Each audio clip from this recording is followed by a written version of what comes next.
Welcome friends, मैं हूं प्रवीण और आप देख रहे हैं टेकी प्रवीण। आप सभी का स्वागत है मेरे कुबरनीट्स की नई सीरीज में। और एग्जैक्टली आज हम इस वीडियो में देखने वाले हैं डिफरेंस कुबरनीट्स, डॉकरसॉन और अपाचे मेसोस के बीच में। बेसिकली इनके आर्किटेक्चर को थोड़ा बहुत हम पढ़ेंगे, किस तरीके से काम करते हैं और तीनों के अपने अपने बेनिफिट्स क्या हैं और तीनों का मेन डिफरेंस क्या है वो हम इस वीडियो में देखने वाले हैं। तो वीडियो स्टार्ट करने से पहले मैं आप सभी से रिक्वेस्ट करूंगा कि अगर आपने मेरे चैनल को लाइक नहीं किया, सब्सक्राइब नहीं किया, तो प्लीज़ आप मेरे चैनल को लाइक करें, सब्सक्राइब करें और कमेंट में मुझे बताते रहे कि आपको जो वीडियोस हैं मेरे वो कैसे लगते हैं, क्योंकि आपके जो फीडबैक्स है वो मेरे लिए बहुत इंपॉर्टेंट है। और आपके लाइक और आपके सब्सक्रिप्शन से ही मुझे मोटिवेशन मिलता है नए वीडियो को बनाने के लिए।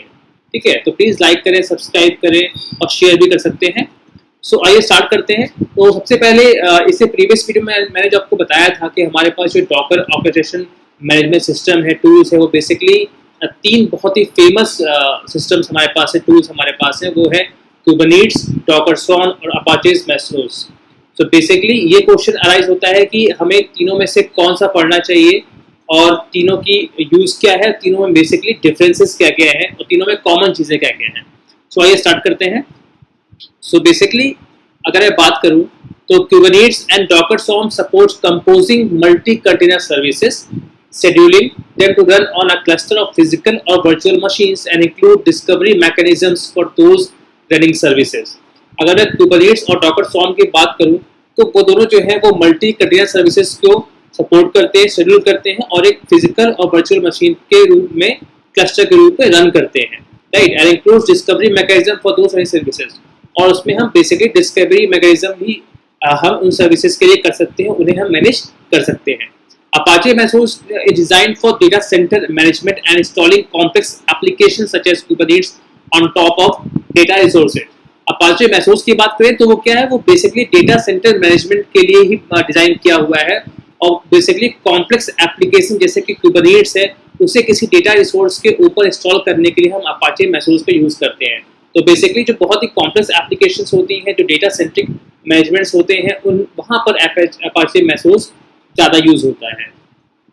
अब हम डिटेल में बात करते हैं थोड़ा सा इनके आर्किटेक्चर के बारे में और बेसिकली किस तरीके से काम करते हैं तीनों ही टूल्स वो देखते हैं। तो फर्स्ट है आपका Kubernetes। तो the base unit of deployment in Kubernetes is called a pod, which consists of one or more containers.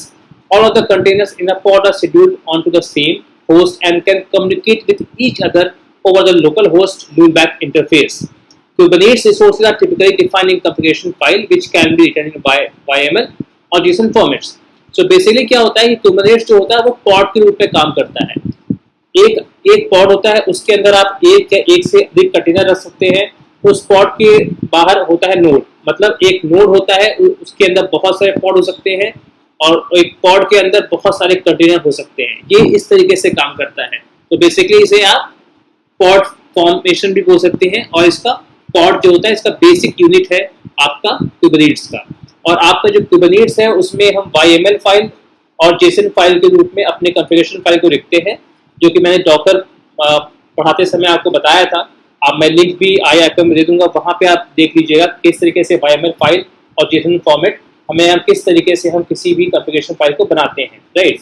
All of the container pod are scheduled on the same host. सारे ही pod किसी के containers के जो होते हैं वो same host से जुड़े होते हैं और कम्युनिकेट करते हैं एक दूसरे से थ्रू अ लोकल होस्ट, ठीक है। Kubernetes included an optional DNS cluster add-on that allows for services discovery by name. Kubernetes में क्या होता है, एक DNS cluster होता है जो सर्विसेज को अलाउ करता है उनके नाम से डिस्कवर करने के लिए। Services can be exposed in number of ways including internal only, HTTP ingress, external load balance और support public private cloud platforms. अब इसमें जो सर्विसेज होती हैं वो आपके बहुत तरीके से आप उसे यूज कर सकते हो। उसमें HTTP ingress, external load balancing, support public private cloud platforms को भी वो सपोर्ट करता है। तो बेसिकली क्या है Kubernetes में, Kubernetes होता है वो पॉड और नोड के रूप में काम करता है। एक नोड होता है, उसके अंदर होते हैं बहुत सारे पॉड, उस पॉड के अंदर होता है बहुत सारे कंटेनर्स। अब इसकी जो नेक्स्ट वीडियो होगा उसमें मैं Kubernetes के बारे में आपको डिटेल में पढ़ाऊंगा। तो ये एक्जैक्टली ओवरव्यू है, इस तरीके से Kubernetes काम करता है और बेसिकली इसमें जो कॉन्फ़िगरेशन फाइल होती है वो YML और JSON फॉर्मेट में यूज होती है। इसके बाद हम देखते हैं Docker Swarm।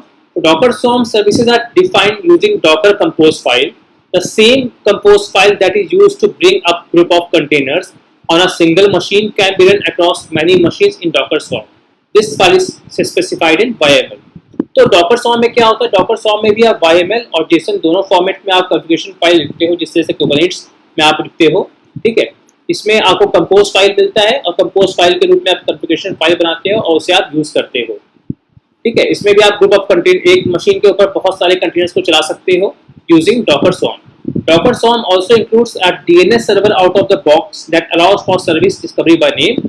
इस तरीके से कुबरनेट्स है, उस तरीके से डॉकर भी है, वो भी DNS सर्वर को यूज करता है बाय नेम से। Services can be exposed using ingress mode where each host will map the same code to a running a सॉर्म।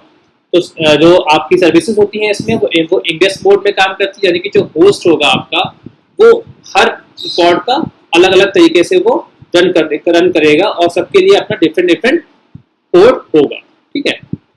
हम बात करते हैं अपाचे मेसोस की। तो Mesos is designed to run other application on top of it including Kubernetes. It is possible to run containers directly or Mesos, but choosing a more container-centric application to run on top of Mesos, such as Kubernetes, will provide better workflows for deploying containerized applications. तो Mesos क्या होता है? Mesos जो बना है वो इस तरीके से बना हुआ है कि आप वो किसी और सर्विस के ऊपर चल सकता है, जैसे कि Kubernetes के ऊपर।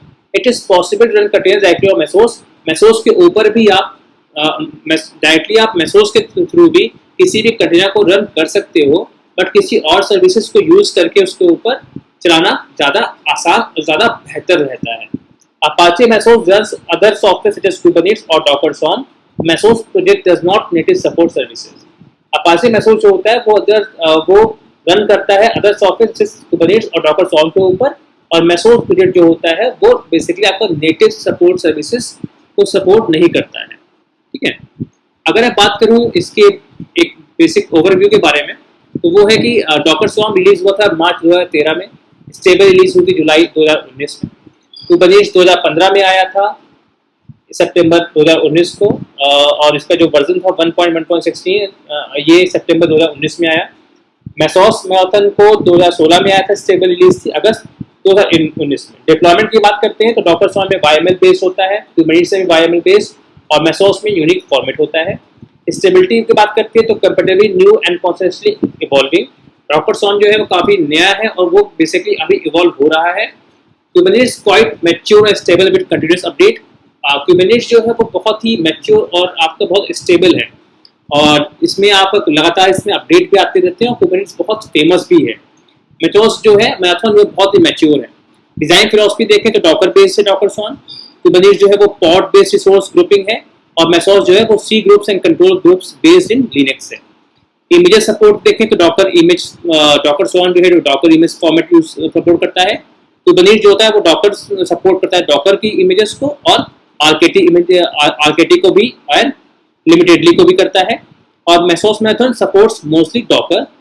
लर्निंग के लिए कर्व इजी है, ज़्यादा अगर आपको देखें तो आप नॉर्मली आप कर सकते हैं इजीली। कुबरनेट्स थोड़ा सा टफ है और स्टीव भी थोड़ा सा टफ है बेसिकली, ठीक है। अगर मैं बात करूँ कंक्लूजन की, तो कंक्लूजन है Kubernetes is a powerful and highly extensible orchestrator, but it is also challenging to set up. Kubernetes is a great option if advanced features and rock solid container orchestration required. Kubernetes जो है बहुत ही powerful orchestration है, but इसको setup करना, उसे use करना थोड़ा tough होता है। बट अगर आप किसी एक बहुत ही rock solid container orchestration required कर रहे हैं, आप काफ़ी अच्छा सेटअप करना चाहते हैं, काफ़ी अच्छे तरीके से आप किसी कंटेनर को रन करना चाहते हैं, तो बेटर हुआ कि आप कुबरनेट्स को यूज़ करें, और इसमें इसके फीचर्स काफ़ी एडवांस्ड हैं।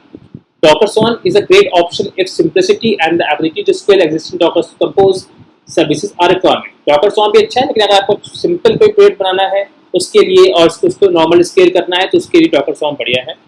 Apache Mesos is best suited for data centers where multiple complicated applications will need to set up and configure. Apache Mesos जो होता है वो बेस्ट सूटेड है अगर आप डेटा सेंटर या बहुत ही ज़्यादा मल्टीपल कॉम्प्लिकेटेड एप्लीकेशन को सेटअप कर रहे हैं और उसे कॉन्फ़िगर कर रहे हैं। Mesos is a great option if multiple Kubernetes clusters are required within data center, right? Mesos जो है वो बहुत अच्छा ऑप्शन है अगर आपका मल्टीपल Kubernetes क्लस्टर जो है वो रिक्वायर्ड है एक डेटा सेंटर में। तो आई होप यहाँ पर तक आपको कोई डाउट नहीं होगा। बेसिकली मैंने यहाँ पे कोशिश की है Kubernetes और डॉकर स्वॉर्म और अपाचे मेसोस के बारे में आपको इंडिविजुअली इंफॉर्मेशन देने की। और बेसिकली सबका अपना अपना एक एडवांटेज है। कुबरनेट्स सबसे अच्छा माना जाता है मार्केट में और सबसे ज़्यादा यूजफुल भी है। डॉकर स्वॉर्म बहुत इजी है, ज़्यादा कुछ उसमें नहीं है, लेकिन फिर भी अगर आप छोटे मोटे प्रोजेक्ट बना रहे हैं तो डॉकर स्वॉर्म बेस्ट है। और अगर बहुत हाई लेवल और बहुत ही कॉम्प्लेक्स चीज़ें आप बना रहे हैं और डेटा सेंट्रिक है तो अपाचे मेसोस बहुत ही बेहतर है। तो मेरे ख्याल से अगर हम तीनों में बात करें कि हमें पहले क्या पढ़ना चाहिए या क्या पढ़ना चाहिए जिससे जो हमारे फ्यूचर में काम आए, तो वो क्यूबरनेट्स है। ठीक है, सो आई होप ये वीडियो आपको कहीं पसंद आया होगा। इस वीडियो में आपको कोई भी डाउट नहीं होगा। अगर फिर भी कोई भी डाउट है तो आप प्लीज़ मुझे कमेंट सेक्शन में बताएं, मुझे बेहद खुशी होगी आपकी हेल्प करने में और आपके लिए नया वीडियो बना के आपके प्रॉब्लम को सॉल्व करने में। अगर आप मेरे चैनल पर नए हैं तो प्लीज़ आप मेरे चैनल को लाइक करें, सब्सक्राइब करें और शेयर भी कर सकते हैं। धन्यवाद।